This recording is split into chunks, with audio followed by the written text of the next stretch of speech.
Bonjour, bienvenue sur ma chaîne YouTube L'univers de Megumi en Reiki. Pour ceux qui découvrent pour la première fois, bien enchanté, je m'appelle Megumi. Pour ceux qui visionnent régulièrement, ceux qui me donnent des likes, je vous remercie. Je suis toujours motivée et soutenue par vos likes. C'est vraiment fascinant à tel point, en général, je dis oui, ce n'est pas la peine d'être influencé par les phénomènes qui sont d'extérieur, etc. Mais juste un seul like, ça me fait vraiment en joie. Donc voilà, je suis encore dans les influences des éléments extérieurs et que voilà, moi aussi, je m'avance sur mon cheminement spirituel encore. Donc voilà, je suis initiée au Reiki, qui est une méthode et un système de bien-être et mieux-être qui est né il y a plus de 100 ans au Japon, qui s'appelle le Reiki. Je suis initiée au Reiki en France, donc j'enseigne et je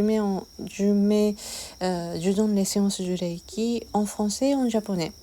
Je souhaite apporter avec ma chaîne de bien-être pour nous tous.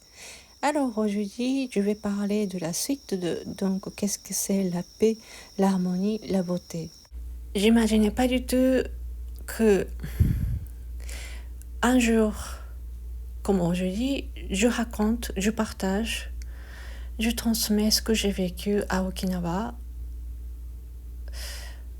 à la tour de Himeyuri, les enseignements sur la paix. Donc c'est la suite de cette anecdote.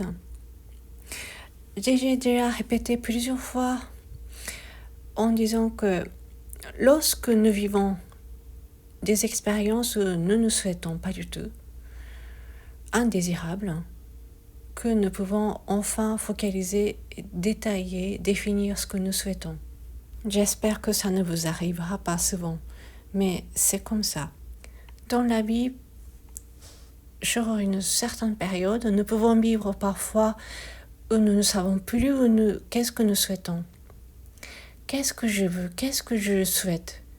Qu'est-ce que je veux être? À ce moment-là, nous pouvons définir souvent par le non.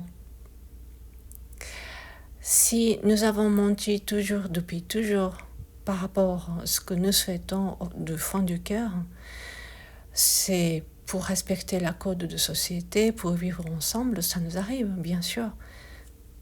Mais à ce moment-là, enfin, nous pouvons utiliser cette situation indésirable pour pouvoir définir ce que nous souhaitons. Ici, ce que je vais parler maintenant, je vais parler avec des symboles du Reiki. Donc, pour les gens qui ne sont pas initiés au Reiki, peut-être c'est incompréhensible, mais vous allez voir, vous pouvez profiter aussi, vous pouvez utiliser cette façon de voir du monde pour pouvoir améliorer, si vous le souhaitez. Et moi, je souhaite que ça soit utile pour vous. Donc, même en utilisant les symboles du Reiki aussi, c'est pareil. Pour pouvoir définir ce que nous souhaitons, parfois, c'est bien de chercher ce que nous ne souhaitons pas, maintenant, ici. La situation sur laquelle nous vivons, s'il y a des choses que nous ne souhaitons pas, nous pouvons faire la liste. Nous pouvons servir ces situations indésirables pour pouvoir définir donc tout ce que nous souhaitons. À ce moment-là, ce questionnement arrive. Dans les symboles du Reiki que j'enseigne à partir du niveau 2, il y a un symbole qui s'appelle le symbole de l'harmonie. Pourquoi ce symbole s'appelle harmonie, symbole de harmonie? C'est parce que nous l'utilisons au moment où nous souhaitons avoir l'harmonie quelque part, sur n'importe quel domaine, nous pouvons l'utiliser. C'est parce qu'il y a une situation où nous trouvons que c'est pas en harmonie. Vous voyez, la spiritualité japonaise est toujours installée sur ce monde, donc polarité. Il y a la lumière et l'ombre en même temps et ensemble, et toujours ensemble. Donc c'est à nous d'utiliser cette situation pour nous rendre heureux, en joie, pour nous améliorer. C'est là où j'élargis un peu le questionnement de circonstances, notre existentiel. Pourquoi nous souhaitons la paix? Pourquoi nous souhaitons l'harmonie? C'est parce qu'il y a une situation et un monde sur lequel nous vivons, il y a des harmonies, il n'y a pas de paix. Moi, je n'ai pas la réponse pour tous. Et je n'ai pas la vérité, comme d'habitude. Mais ce sont des questionnements qui sont importants, je trouve. Que chacun se pose ces questionnements. C'est très important aussi. Sur quelles circonstances, sur quelle situation où la paix et l'harmonie existent? Vous vous souvenez quand je raconte mon expérience avec le musée mémorial de paix à Okinawa, il y a eu telle scène sanglante, atroce de l'humanité. Toute l'humanité, je ne parle pas que du Japon, les Japonais sont des victimes. Non, c'est tout le monde. Et au contrairement de cette situation, que nous souhaitons la paix. Donc voilà. Dans la spiritualité japonaise, après avoir eu donc cette courant de la religion que les êtres humains ont installée et construite à une manière, à un certain regard, l'arrivée du bouddhisme au Japon a laissé rentrer la notion de mal et de bien. Dans le bouddhisme, il y a l'enfer et il y a le paradis. J'imagine que c'est comme chez les chrétiens. Mais dans le Shinto, je précise bien que dans le Shinto ancien, parce que dans le Shinto actuel est installé par le GHQ, les Américains, c'est gouverné par l'administration qui est devenue une religion. Donc ce n'est pas tout à fait le même univers, on va dire. Mais avec la notion de Shinto ancien, il n'y a pas ce point de vue de bien et du mal, même le démon et les anges, etc.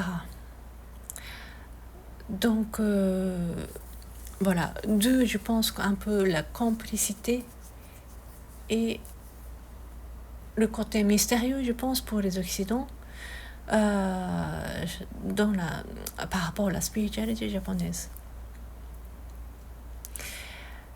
Il y a le mot zen qui est tellement devenu à la tendance et que maintenant, même en France, chez les francophones, on vous dit tout le temps zen et tout. Mais quand même, la notion de zen vient quand même de bouddhisme et pas tout à fait Shinto, l'ancien. Donc voilà, ce genre de choses que nous ne pouvons pas catégoriser intellectuellement comme la notion d'aujourd'hui que j'essaye de décortiquer petit à petit avec les plusieurs vidéos.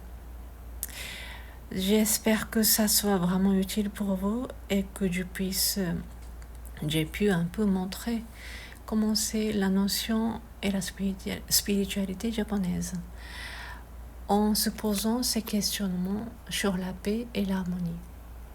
À quel moment nous souhaitons la paix? À quel moment nous souhaitons l'harmonie? Dans quelle situation nous souhaitons l'harmonie et la paix? Jusqu'à quand nous continuons à prier, etc. Encore une fois, je reviens au sujet du symbole de l'harmonie dans l'enseignement du Reiki à partir du niveau 2. Ce symbole est vraiment symbolique pour ce niveau, justement. La purification et l'harmonie. Notamment, ce qui est vraiment marquant, c'est que nous pouvons travailler avec ce symbole pour harmoniser la relation, n'importe quelle relation. Par exemple, dans un couple, bonne entente est toujours quand même importante. Nous pouvons travailler avec ce symbole, mais parfois, ce qu'il y a de bon représentatif du Reiki, le travail du Reiki, le bienfait du Reiki, c'est que parfois, si ce couple n'arrive pas à s'entendre et n'arrive pas à trouver le terrain de bonne entente, en travaillant avec ce symbole, parfois, ça donne un résultat que ces deux personnes vivent séparément.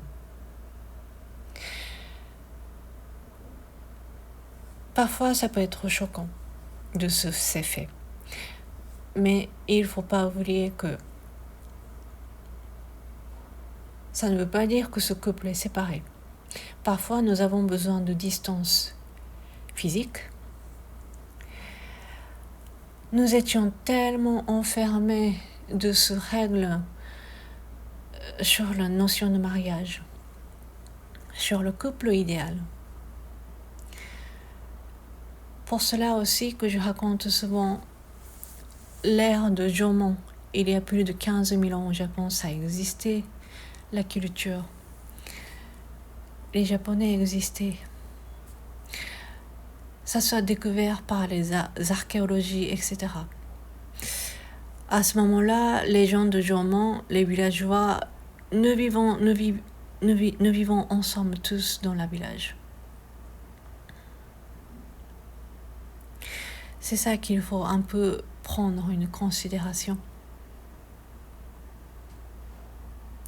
Nous allons, je pense, considérer encore la façon et le style et l'existentiel d'un couple, la façon d'être du couple. C'est assez avancé en Occident, en Europe, je pense, mais encore tant que le style de vie et la façon de vivre et l'appartenance de toutes ces notions-là sont encore attachées à la religion, qui fait parfois naître des drames. Mais même encore ça, nous pouvons l'utiliser pour nous améliorer. Quel était notre blocage pour nous libérer, pour nous améliorer, etc. Voilà, comme ça, avec le Reiki, nous pouvons nous améliorer sur notre esprit également, sur le plan spirituel également. Ça nous libère sur la notion de morale, si nécessaire. Merci d'avoir regardé jusqu'à la fin. On va se retrouver sur les autres vidéos. Arigatou gozaimashita. Mata ne. À bientôt.